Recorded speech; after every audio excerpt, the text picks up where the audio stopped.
శ్రీమాత్రే నమః.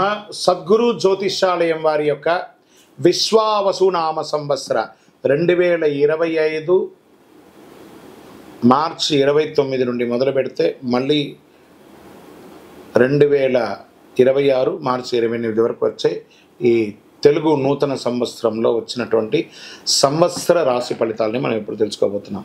ప్రతి ఒక్కరికి ఏముంటుందంటే, గురుగారు నాకు ఎలా ఉండబోతుంది ఈ సంవత్సరం, నాకు ఆరోగ్యం ఎలా ఉంటుంది, నాకు ఐశ్వర్యం ఎలా ఉంటుంది, నా వ్యాపారం ఎలా ఉంటుంది, నాకు ఉద్యోగం ఎలా ఉంటుంది, నాకు అసలు ఉద్యోగం వస్తుందా రాదా, నాకు వివాహం అవుతుందా అవదా, నాకు సంతానం కలుగుతుందా కలగదా, నా వ్యాపారం అభివృద్ధి అవుతుంది, నేను విదేశాలకి వెళ్తానా వెళ్ళనా, ఎన్నో ప్రశ్నలతో కూడినటువంటి ఆ ప్రశ్నలకు సమాధానమే ఈ గోచార గ్రహస్థితి. ఇందులో మళ్ళీ చెప్తున్నాను, గోచార గ్రహస్థితి మీ యొక్క వ్యక్తిగత జాతకానికి ఒక 30 నుంచి 40% మాత్రమే వర్తిస్తుంది. మీరు పుట్టినటువంటి ఆ లగ్నం, మీ యొక్క టైం ప్రకారం ఒక లగ్నం ఉంటుంది, మీ నక్షత్రం ఉంటుంది, మీ పాదం ఉంటుంది, దాని ప్రకారంగానే సంపూర్ణ జాతకాన్ని తెలుసుకోవడం కుదురుతుంది. నేను చెప్పే ఈ గోచార ఫలితాన్ని కొంతవరకు తీసుకోండి. తర్వాత మీ యొక్క వ్యక్తిగత జాతకాన్ని మీ పరిసర ప్రాంతాల్లో ఉన్నటువంటి గురువులను సంప్రదించండి. గురుగారు నాకు ఈ సంవత్సరం ఎలా ఉంది, నాకు జాతకం చెప్పండి, వారి దగ్గర అవసరమైతేనే తెలుసుకోండి. మళ్ళీ చెప్తున్నాను, ప్రతి ఛానల్, ప్రతి దాంట్లోనూ, ప్రతి ఎపిసోడ్లో నేను చెప్తూ ఉంటాను, జాతకం పడుతున్న వర్షానికి ఒక గొడుగు మాత్రమే, కానీ జాతకం జీవితం కాదు. మీరు మిమ్మల్ని నమ్మండి, మీ ఇష్టదైవాన్ని నమ్మండి, మీ కులదైవాన్ని నమ్మండి, మీ జీవితం బాగా ఉంటుంది.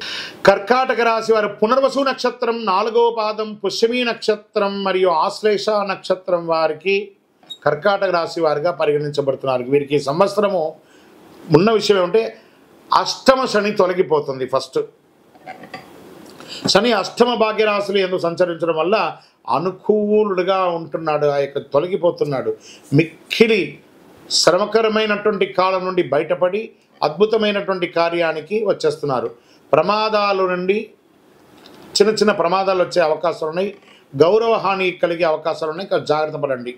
మనోవ్యాకులత, కళత్రపుత్ర మూలంగా చిన్న చిన్న నష్టాలు వచ్చే అవకాశాలు ఉంది, కాబట్టి జాగ్రత్తగా ఉండడం మంచిది అని చెప్పడం జరుగుతుంది. ధన వ్యయం మిశ్రమంగా ఉంటుందని కూడా చెప్పచ్చు. వ్యాపారస్తులకి చాలా అనుకూలమైనటువంటి సమయంగా కూడా చెప్పచ్చు. ఈ కర్కాటక రాశి వారికి ఎన్నో రోజులుగా మీరు ఎదురు చూస్తున్నటువంటి యొక్క పర్మిషన్స్ కానీ, కన్స్ట్రక్షన్ పర్మిషన్ కానీ, మీ వ్యాపారానికి సంబంధించిన పేపర్స్ కానీ, డాక్యుమెంట్స్ కానీ, మీరు ఎప్పటి నుంచో ఎక్స్పెక్ట్ చేస్తున్నటువంటి లోన్స్, ఫైనాన్షియల్గా మీకు ఉన్నటువంటి ఇబ్బందులన్నీ కూడా తొలగి అద్భుతమైనటువంటి సమయంగా ఉంటుందని కూడా చెప్పడం జరుగుతుంది. ప్రత్యేకించి స్త్రీలకు ఉద్యోగం చేసే స్థానంలో కానీ, లేదా ఎంటర్‌ప్రెన్యూర్‌గా అయ్యే అవకాశాలు చాలా ఉన్నాయి. విద్యార్థులకి విదేశీయ విద్య చాలా కలిసి వస్తుందని కూడా చెప్పడం జరుగుతుంది.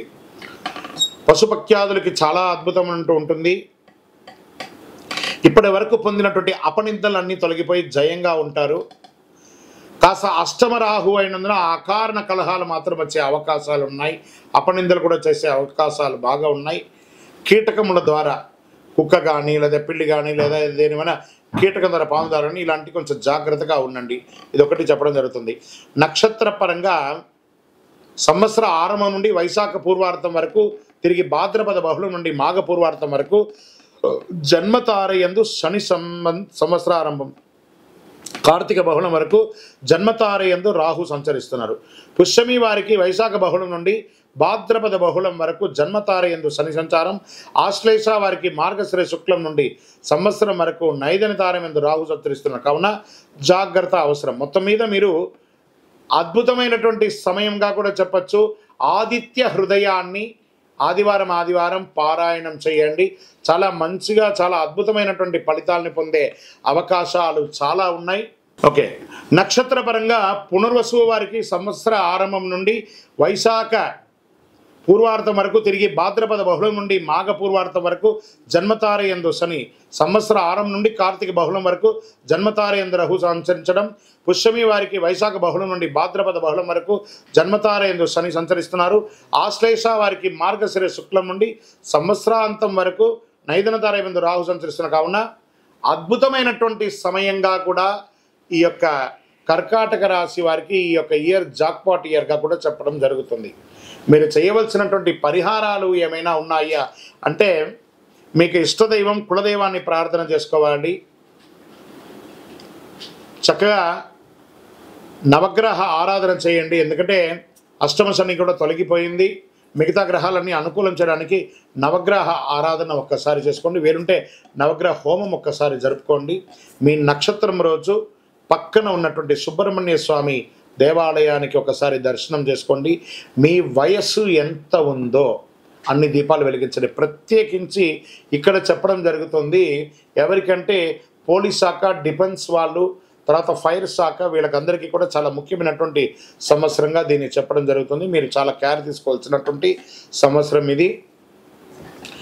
మీ వయసు ఎంత ఉందో అన్ని దీపం వెలిగించండి. మీ లక్కీ నెంబర్ అని తీసుకుంటే 5 మరియు 7గా చెప్పడం జరుగుతుంది. చందనం కలర్, ఊదా కలర్ మీకు చాలా కలిసి వస్తుందని కూడా చెప్పడం జరుగుతుంది. ఇంకను సకల దోషాలు తొలగి ఆనందంగా ఉండడానికి అతి శక్తివంతమైనటువంటి కరుంగాలి మాలను ధరించండి. ఆయుర ఆరోగ్య ఐశ్వర్య భోగభాగ్యాలతో ఉండండి.